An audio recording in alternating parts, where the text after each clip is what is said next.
दोस्तों पोलैंड में वर्कर जो स्किल वर्कर को सैलरी क्या मिलती है। नमस्कार दोस्तों, मित्र पर ब्लॉग में आप लोगों का स्वागत करता हूं। मैं हूं मित्र और पोलैंड में रहता हूं। पोलैंड में लगभग 3 साल होने जा रहा है मेरे को यहाँ पे काम करते हुए। तो पोलैंड के बारे में बहुत कुछ मेरे को नॉलेज है और आप लोग को मैं शेयर करता रहता हूँ। अगर मेरा वीडियो में थोड़ा भी आपको जानकारी मिल रहा था, प्लीज़ चैनल को लाइक, सब्सक्राइब और कमेंट करना मत भूलिएगा। साथ साथ बेल आइकन को प्रेस करके रखने का, ताकि जब भी मैं वीडियो अपलोड करूँ तो आपके पास सबसे पहले नोटिफिकेशन मिल जाए। दोस्तों पोलैंड में जो स्किल वर्कर होते हैं ना, वेल्डर, फिटर, कटर, इन लोग की सैलरी क्या यहाँ पे मिलती है, ठीक है ना। क्योंकि स्किल वर्कर का मतलब होता है कि हार्ड वर्किंग करने वालों को सैलरी तो होना ही चाहिए। इंडिया में भी है 20,000, 30,000, 40,000, 50,000 इस तरह तो मिलती है। आदमी यहाँ पे ख्वाब देख के आते हैं कि अगर हम पोलैंड में आते हैं तो पोलैंड में कम से कम लाखों रुपया कमाएंगे, ठीक है दोस्तों। तो यहाँ पे भी इस तरह है। यहाँ पे क्या है ना, यूरो नहीं मिलती, यहाँ पे जुलेटी मिलती है। तो यहाँ पे क्या होते हैं ना, घंटा का हिसाब से कंपनी पे करती है। यहाँ का सिस्टम ही ऐसा ही है, घंटा का हिसाब, जितना घंटा होगा तो उतना पैसा आपको मिलेगी। और सिक लीव की पे भी होती है, मतलब आपको कोई बीमारी हो गया, मेडिकल गया, वहाँ से सिक लीव लेकर आया तो उसका पैसा वो 8 घंटा का पे करेंगे। यहाँ पे ओवर टाइम मतलब ये होता है कि जो आपको 8 घंटे में मिलेगा, 1 घंटा का जितना है, अगर आप 10 घंटा किए तो 2 घंटा का भी वही हिसाब से ही मिलेगा। ओवर टाइम मतलब डबल पैसा नहीं है। हमारे इंडिया में क्या होता है या गल्फ कंट्री में क्या होता है, डबल पैसा मिलती है, लेकिन यहाँ पे डबल ओवर टाइम का मतलब डबल पैसा नहीं है, डबल पैसा नहीं मिलती है। तो ये मत कैलकुलेट करने का कि ओवर टाइम का मतलब डबल पैसा मिलेगी। और क्या कभी कभी आप आते हैं तो आपको ऑफिस वाला बताते हैं 12 घंटा के हिसाब से बोलेंगे आपको 1.5 लाख मिलेगी, 2 लाख मिलेगी। कोई कोई यूट्यूबर भी ऐसा बताते हैं कि यहाँ पे 6,000, 7,000, 8,000 जुलेटी मिलती है। लेकिन दोस्तों ऐसे भी झूठ बात है, मिलती है। मतलब जिस कंपनी में अगर काम रहेगा ज़्यादा तो वो कंपनियाँ आपको 30 जुलेटी, 35 जुलेटी करके अगर 1 घंटा का दे रहा है तो आपको सैलरी मिल जाएगी 6,000, 7,000 जुलेटी, मतलब 1.5 लाख। तो वो भी 12 घंटा ड्यूटी करेंगे तो।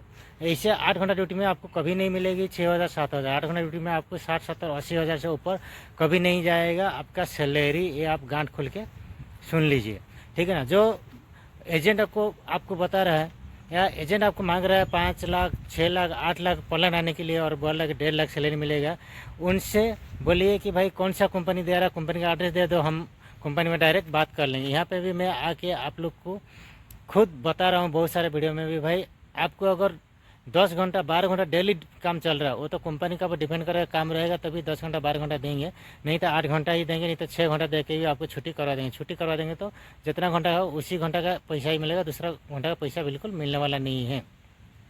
तो आप समझ लीजिए कि 60, 70, 80,000 तक आप कमा सकते हो। यहाँ पे हमारे साथ में बहुत सारे लोग कमा रहे हैं जो कि 60,000 उनको मिलती है सैलरी महीना में। उसमें से खाना पीना आपको 20,000 काटो तो आपको बचेगा क्या, 40 से 50,000 ही आप बचा सकते हो। फिर दूसरा और खर्चा ही आपको होता है, लेकिन उतना अगर हर महीना आ जा रहा तो वो भी आपके लिए बहुत मायने रखती है। तो दोस्तों ऐसा बहुत सारा कंपनियां हैं, जिस कंपनी में अच्छा काम चलती है वो कंपनी आपको 10 घंटा, 12 घंटा देती है तो आपको लाख रुपया सैलरी आ जाती है, ठीक है। बहुत सारा कंपनियां खाने का पैसा भी देते हैं। और पोलैंड में ऐसा है कि अगर आप कोई भी एम्प्लॉय का थ्रू से आ रहे हो तो आपको रहने का तो बंदोबस्त देंगे ही, खाना पीना आपने खुद से बना के खाने का है, ठीक है। और कुकिंग तो आपको करना ही है, प्लस साथ साथ आपको ट्रैवलिंग भी वो देगा और मेडिकल इंश्योरेंस तो रहता ही है, ठीक है ना। यहाँ पे सर्दी जुकाम बहुत ज़्यादा होती है, क्योंकि अभी अक्टूबर महीना चालू होगा ना तो सर्दी बहुत ज़्यादा पड़ेगी यहाँ पे। अक्टूबर, नवंबर थोड़ा पड़ेगी, उसके बाद दिसंबर, जनवरी, फरवरी 3 महीना तो पूछो मत, इतना बर्फ़ गिरेगी, इतना ठंडा रहेगा। तो आपको अगर इंडिया में सर्दी बर्दाश्त नहीं होता तो यहाँ आना भी आपके लिए सही नहीं है, क्योंकि आप सर्दी बर्दाश्त नहीं कर पाओगे तो यहाँ मुश्किल में पड़ोगे, फिर मेडिकल का चक्कर काटोगे, एब्सेंट होगा, आपका कुछ कमाई नहीं हो पाएगी, ठीक है ना। जिन लोग सर्दी बर्दाश्त नहीं कर पाते हैं तो उन लोग के लिए कभी भी पोलैंड सही नहीं है। तो पोलैंड आने के लिए आपको सर्दी से भी मतलब जंग लड़ना पड़ेगा, सर्दी से भी मुकाबला करना पड़ेगा, तभी आप पोलैंड में रह पाओगे। कोई बात नहीं, हम तो चूतिए हैं, दोबारा ट्राई करेंगे। और क्या बहचोर के काम है हम पे। मेरा चैनल में अगर आगे हैं तो ज़रूर लाइक, सब्सक्राइब, कमेंट करना। ये थोड़ा सा गुजारिश है आप लोग से, क्योंकि आप लोग का चलते ही मैं थोड़ा आगे बढ़ सकता हूँ यूट्यूब में। तो आज का क्लाइमेट देखो इस तरह है, यही क्लाइमेट है। आपको यहाँ पे देखो, जिन लोगों को सर्दी बर्दाश्त नहीं होता तो यहाँ आना मत, क्योंकि यहाँ बहुत ज़्यादा सर्दी पड़ेगी, बहुत ज़्यादा ठंड लगेगी, उसमें बर्फ़ गिरेगी तो आपका हालत ही ख़राब हो जाएगा। आप यहाँ पे रह नहीं पाओगे, आपको इंडिया ही याद आएगी, ठीक है ना। और सर्दी बुखार तो ये सब मामूली बात है, ये तो होते ही रहता है, तो ये सभी कोई बड़ी बात नहीं है, आपको ये सभी से राहत भी मिल जाएगी। लेकिन अगर बड़ा प्रॉब्लम हो गया तो आपको बहुत मुश्किल पड़ेगी। और यहाँ पे देखो, विटामिन का बहुत ज़्यादा प्रॉब्लम होती है, तो उसके लिए आपको काजू किशमिश जो भी चीज़ यहाँ विटामिन की मिलती है सब कुछ आपको यहाँ पे खाना पड़ेगा। विटामिन B12, विटामिन ई, ऐसे बहुत प्रॉब्लम पड़ती है, मतलब मुश्किल हो जाती है मिलने। तो ये देखो, विटामिन डी के लिए हम यहाँ पे घूम रहे हैं, विटामिन डी तो बहुत प्रॉब्लम हो जाती है, नहीं मिलती है। अभी मतलब सितंबर महीना तक धूप थोड़ा रहेंगे, इस तरह धूप रहेगा, लेकिन इसके बाद सूरज देखा ही नहीं देगा यहाँ पे, ठीक है ना। विटामिन डी के लिए सप्लीमेंट भी बहुत लोग खाते हैं, तो उसके लिए भी फूड बहुत आती है, उसे भी खाना पड़ता है, ठीक है। और ज़्यादातर लोग यहाँ पे बीफ और शुगर की मिक्स, जो पिग की मटन होता है ना, वो खाते हैं। और हॉस्पिटल भी आप जाओगे ना तो डॉक्टर आपको वही एडवर्टाइज करेंगे पहले कि आप पिग का मांस खाते हो कि नहीं। पिग का मांस नहीं खाते तो खाना चालू कर दो, उसमें भी बहुत सारे विटामिन मिलते हैं और यहाँ का लोग वो ज़्यादा खाते हैं। उसके बाद दारू पीना कंपलसरी है, ठंडी का दिन होगा, दारू पिएगा तो बॉडी गर्म रहेगा और आपको राहत मिलेगी ठंडी से। दारू का दुकान यहाँ पे खुलेआम है, इंडिया का जैसा कोई बैन नहीं है, आप कितना भी दारू बैग भर के लेके जा सकते हो, कोई कुछ पूछने वाला नहीं हो, कोई मतलब पुलिस ही पूछने वाला नहीं है, कोई रुक ठुक करने वाला नहीं है दारू के लिए। दारू माने बेहुड़ा लोग यहाँ बहुत ज़्यादा है, वही तो प्रॉब्लम है यहाँ पे, जनसंख्या कम है, क्योंकि यहाँ का जो पुरुष होते हैं दारू पी के ही रहते हैं। यहाँ लेडीज़ बच्चे सब के साथ में मिल के ही दारू पीते हैं, इसके लिए कुछ प्रतिबंध नहीं होती है।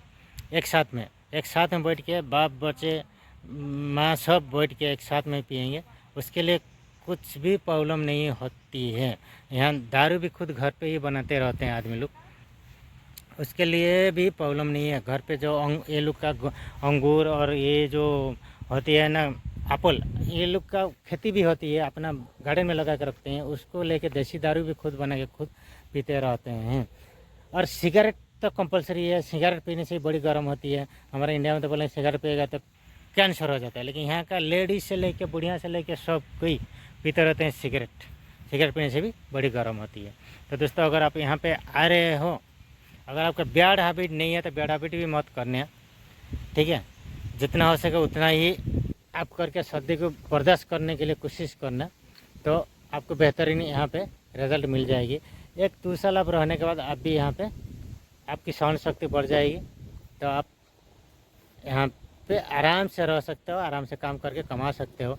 और 1-2 कंपनी करने के बाद आपको भी आइडिया आ जाएगा, आपका दोस्त फ्रेंड सर्कल भी यहाँ पे बढ़ जाएंगे, तो आप एक कंपनी में अगर अच्छी कमाई नहीं हो रहा तो दूसरा कंपनी में जाके आप कमाई कर सकते हो। यहाँ पे बहुत सारे कंपनी है और ढूंढते रहते हैं अच्छा वर्कर को, अच्छा नॉलेज वाला जो रहते हैं यहाँ पे स्किल वर्कर, उसको काम की कमी नहीं होती है, बस संपर्क करना होती है। अगर एक दूसरे से संपर्क में रहोगे तो काम की आपको कमी नहीं होने वाली है। थैंक यू दोस्तों, यही था आज का वीडियो। अगर वीडियो अच्छा लगा तो लाइक, सब्सक्राइब और कमेंट करना मत भूलिएगा और बेल आइकन को दबा के रखिएगा, क्योंकि नया वीडियो जब अपलोड होगा तो आपको सबसे पहले नोटिफिकेशन मिल जाएगी। तब तक मिलते हैं नेक्स्ट वीडियो में। Thank you, bye bye, Vande Mataram, जय हिंद।